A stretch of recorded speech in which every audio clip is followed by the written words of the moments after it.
un Dieu bon ne peut permettre la souffrance? Vérité ou mensonge? C'est ce qu'on découvre à l'heure de la bonne nouvelle.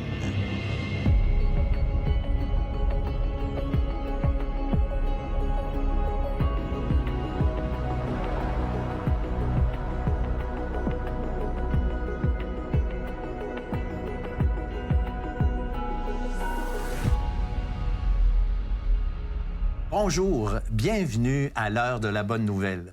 On est dans notre série Détecteur de mensonges. On utilise des croyances populaires et on les met à la lumière de la Bible, la parole de Dieu.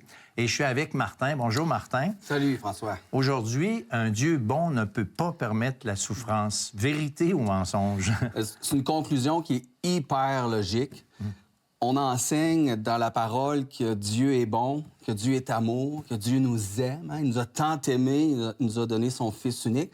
On enseigne aussi que Dieu est tout-puissant. Dieu, il est Dieu, il peut tout, il peut faire tout. Alors, quand on met les deux vérités une à côté de l'autre, on se demande comment un Dieu bon, un Dieu qui m'aime, laisse aller, s'il est capable, il est tout-puissant, pour l'arrêter, laisse ou permet la souffrance dans notre monde. Alors, c'est un constat qui est logique, humainement parlant. Oui, non seulement logique, Martin, mais aussi un constat qui est déterminant parce que cette équation-là, Dieu est bon, Dieu est puissant, donc ça ne marche pas, il y a quelque chose qui ne va pas puisqu'il y a la souffrance, bien, on en arrive à conclure que Dieu n'existe pas. Donc, c'est très déterminant et c'est important qu'on réfléchisse à cette question-là. Et on a été justement dans la rue pour poser la question suivante. Que pensez-vous de l'idée de permettre un mal pour atteindre un plus grand bien? Je suis d'accord, parce qu'avec le mal, ça vient le bien, d'après moi. J'ai déjà reçu du mal, puis j'ai reçu du bon. Alors, je pense qu'il y a un équilibre, que faut souffrir pour avoir quelque chose de mieux dans ta vie, dans ton esprit, dans ton cœur. Bien là, ça serait, honnêtement, il faut que je vous dise oui, c'est parfait. C'est parfait. Moi, je suis d'accord avec ça. Je pense que c'est une bonne idée, ça. Si même j'ai avoir de mal maintenant, puis la réponse, ça va être bon pour moi, le résultat à la fin, ça va être carré pour moi. Permettre le mal, c'est quand même un grand terme, là. OK. Non, je pense pas, ça vient pas de Dieu non plus, c'est l'homme l'homme et ses hommeries qui fait ça. Comment qu'on fait pour savoir si c'était un mal pour un bien ou un bien pour un mal? Jusqu'à temps qu'on le vive. Puis ça peut être... ça va y aller d'opinion par opinion. Tout le monde va avoir une opinion différente. Puis à la fin, le verdict va jamais être le même sur la balance. Non, c'est un Dieu parfait. Puis non, il fait pas de choses comme ça. Il est toujours avec nous autres. Si tu te places dans une position où c'est que toi, tu te permets de dire que ça, c'est bien ou que ça, c'est mal pour les autres, je veux dire, tu juges. Fait que tu vas être jugé comme que tu juges.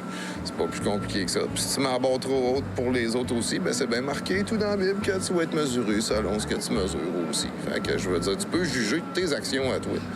Qu'on fait ça le soir, prier que le Tout-Puissant, puis te confier à lui. Mais pour ce qui est des autres, t'es pas placé pour les juger eux autres. Tu peux juger ce qu'ils font. Si t'es pas d'accord avec, tu te détournes. Ils disent bien, dans 2 Timothée 3, c'est très bien expliqué.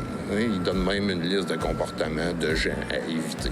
Fait que je veux dire, tolérer du mal pour qu'après ça, qu'il arrive du bien, ben, je veux dire, Dieu, c'est ce qu'il fait.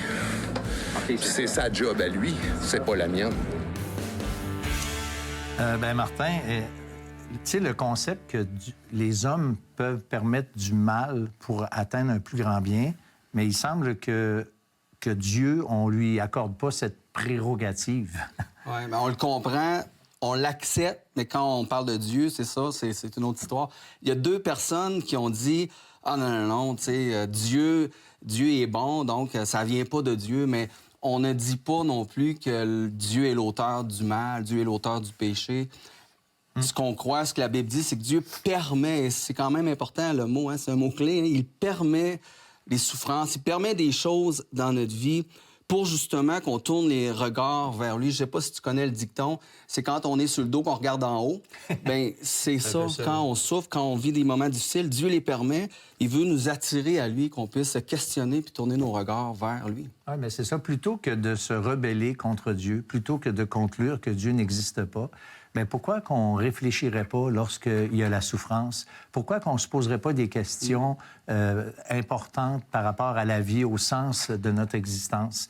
Bref, après la pause, restez avec nous parce qu'on reçoit Samuel Plante et Samuel va nous parler si Dieu a des bonnes raisons ou non de permettre la souffrance.